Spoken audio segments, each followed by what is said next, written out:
बिस्मिल्लाहिर्रहमानिर्रहीम। लाखों करोड़ों दुरूदो सलाम मोहम्मद मुस्तफ़ा सल्लल्लाहु अलैहि वसल्लम और आले मोहम्मद पर। मैं हूं उमर दराज गोंदल। इलेक्शन से पहले जो जल्दबाजियां की गई और इंतकामी सोच के तहत इमरान खान को सजा सुनाने की कोशिश की गई, लगता यह है कि वो सारे का सारा मामला जो है अब इमरान खान के हक में पलटना शुरू हो गया है। और जिन्होंने जल्दबाजी की, इंतकाम लेने की कोशिश की, अब लगता यह है कि उनका सारे का सारा ये मंसूबा जो है वो अपने मंतकी अंजाम तक पहुंचता हुआ दिखाई दे रहा है। अब आप कहेंगे किस तरह से, मैं आपको बता देता हूं। आज इस्लामाबाद हाई कोर्ट के अंदर 2 रुकनी बेंच बैठा हुआ था और 2 रुकनी बेंच आज जिसमें जस्टिस आमिर फारूक साहब थे और उसके अलावा जस्टिस तारिक महमूद जहांगीरी थी। और जब इमरान खान की और शाह महमूद कुरैशी की जो साइफर केस की अपीलें हैं उसके ऊपर समाअत शुरू हुई, तो आज बड़े बुनियादी सवालात रखे गए। और सबसे पहले जो इमरान खान के वकील हैं सलमान सफदर साहब, उन्होंने 27 मार्च के जलसे में जो शाह महमूद कुरैशी ने तकरीर की थी वो अदालत के सामने रखी और उन्होंने अदालत को बताया कि इसी बयान की बुनियाद के ऊपर शाह महमूद कुरैशी को तकरीर की बुनियाद के ऊपर 10 साल सजा सुनाई गई है। फिर बैरिस्टर सलमान सफदर साहब ने जो इमरान खान की तकरीर है वो भी अदालत में पढ़ के सुनाई, जिसपे जस्टिस मियां जो गुल हसन औरंगजेब हैं उन्होंने ये कहा कि देखिए इस सारे मामले के हवाले से उनका मुझे तो इसका सर पैर ही समझ नहीं आ रहा। इमरान खान की तकरीर तो सियासी थी। जस्टिस आमिर फारूक साहब ने फिर रिमार्क्स दिए जस्टिस गुल हसन औरंगजेब के बाद कि बदकिस्मती से गोरा जो कानून बना गया 1947 से वही चल रहा है। गोरा ये तो नहीं कहा गया था ना कि आप उसमें तब्दीली नहीं कर सकते। कवानीन तो पार्लियामेंट बनाने हैं ना अदालत ने। एक अलमिया यह भी है कि जिस कानून को हम छेड़ते हैं उसको खराब कर देते हैं, यानी उसके अंदर गड़बड़ कर देते हैं। अब इसका मतलब यह है कि अदालत यह कह रही है कि जनाब ये उस वक्त एक सियासी तकरीर थी। जिसके बाद बड़ा बुनियादी सवाल चीफ जस्टिस ने उनसे पूछा कि कम से कम हमें यह तो बता दें कि साइफर में कम्युनिकेशन क्या थी, यानी आखिर ऐसा क्या हुआ या क्या कहा गया उस साइफर के अंदर।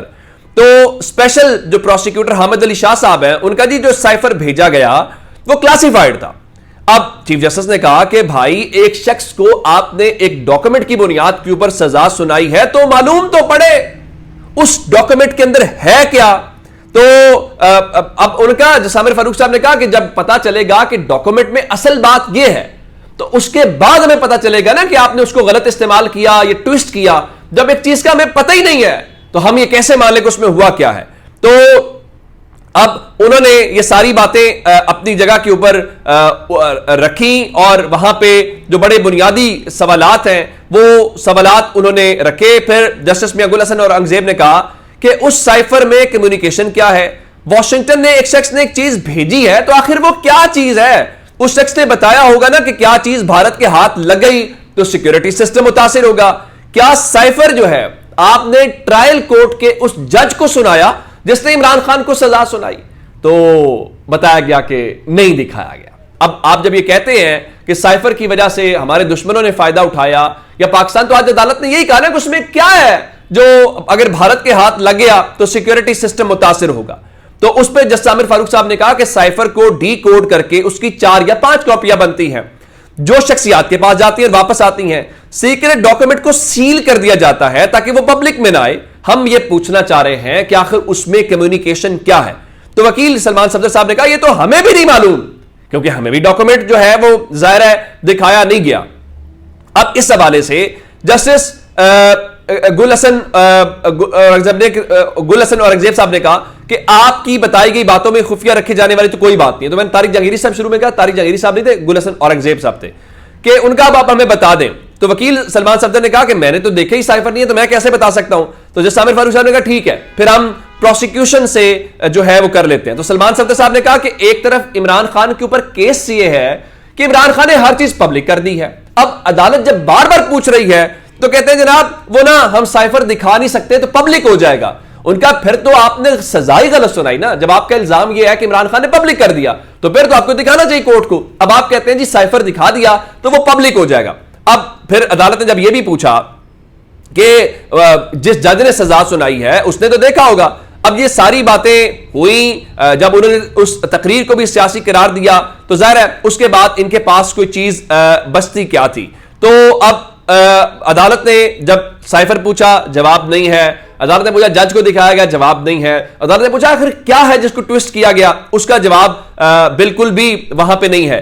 अच्छा, फिर उनका जी शाह महमूद कुरैशी पर सिर्फ मुआवनत नहीं बल्कि साजिश और इश्तियाल अंगेजी का इल्जाम भी इन्होंने लगाया है। उस पर सबसे बेहतरीन तबसरा जो है वो शेर अफजल मरवत ने कहा, उनका उम्मीद है कि कल तक साइफर जो है वो ठिकाने लग जाएगा। उसकी वजह यह है कि कल तक इस केस की जो समाअत है वो फिलहाल मुलतवी कर दी गई है। आमिर डोगर साहब भी ये कह रहे थे कि साइफर केस की वो समाअत सुनकर आ रहे हैं, अब ये लगता है कि साइफर केस बढ़ गया है। अच्छा, उसके बाद बैरिस्टर अली जफर साहब ने कहा एक बात जो है उनका कि साइफर और तोशा खाना के जो केसेस हैं वो ईद से पहले कंक्लूड हो जाएंगे। फिर मखसूस नशिस्तों वाला मामला है जो तहरीक इंसाफ की छीनी गई है, तो उनका एक बात तो तय है कि अगर मखसूस नशिस्तें हमें नहीं मिली तो आप दीगर जमातों को भी नहीं दे सकते। इसी तरह से जो कमल शोजब है वो कह रही थी कि देखिए हम इस हवाले से इनको सबर नहीं करने देंगे और इनको इस तरह से अपनी जो मखसूस सीटें हैं वो उनके ऊपर डाका नहीं मारने देंगे। अब एक सूरत हाल हो गई ये।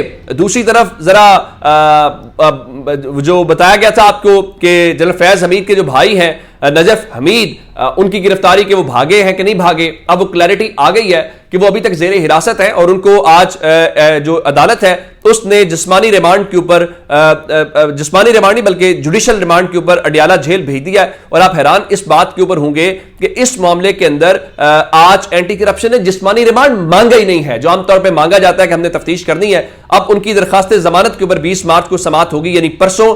तो आप उससे अंदाजा लगा लीजिए कि ये केसेस किस तरह के बनाए गए हैं या इन केसेस के पीछे मकासद क्या है। और दूसरी तरफ जरा आपको मैं कुछ सियासी मामलात भी बताता हूं, चूंकि आज मरियम नवाज शरीफ और नवाज शरीफ ने मिलकर इजलास की सदारत की है पंजाब के वजीर आला हाउस के अंदर।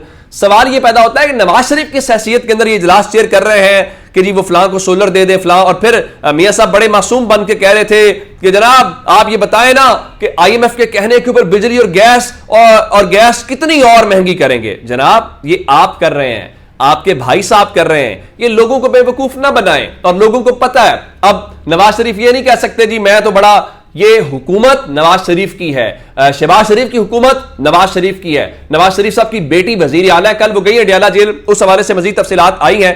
सनम जावेद ने आज बताया, एक तो वो कह रही थी मेरा नाम सेनेट के लिए दिया गया, मुझे बड़ी खुशी हुई है, मैं सेनेट जाकर ऐसी तकरीर करूंगी कि इनकी ईंट से ईंट बजा दूंगी।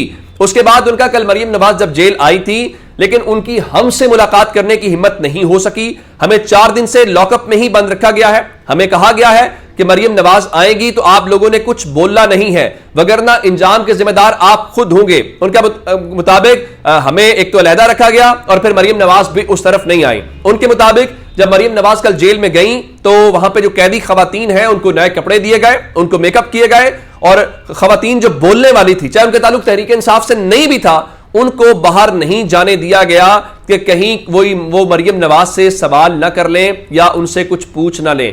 अब मसला यह है कि इनको खौफ आता है, लेकिन इनका खौफ खत्म नहीं होने वाला।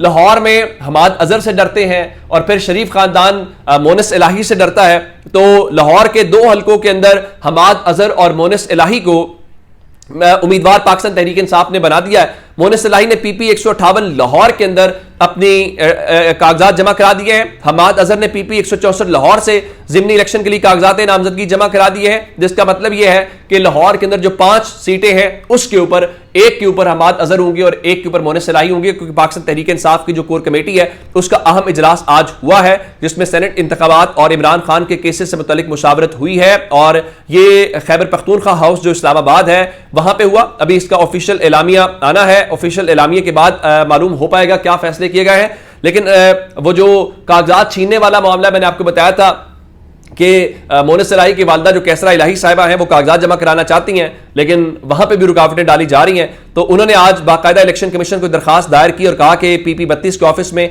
उनके कागजात नामजदगी जमा कराने से उन्हें रोका जा रहा है और इलेक्शन कमीशन जो है वो RO और DPO गुजरात को रुकावटें खत्म करने के लिए हुक्म दे।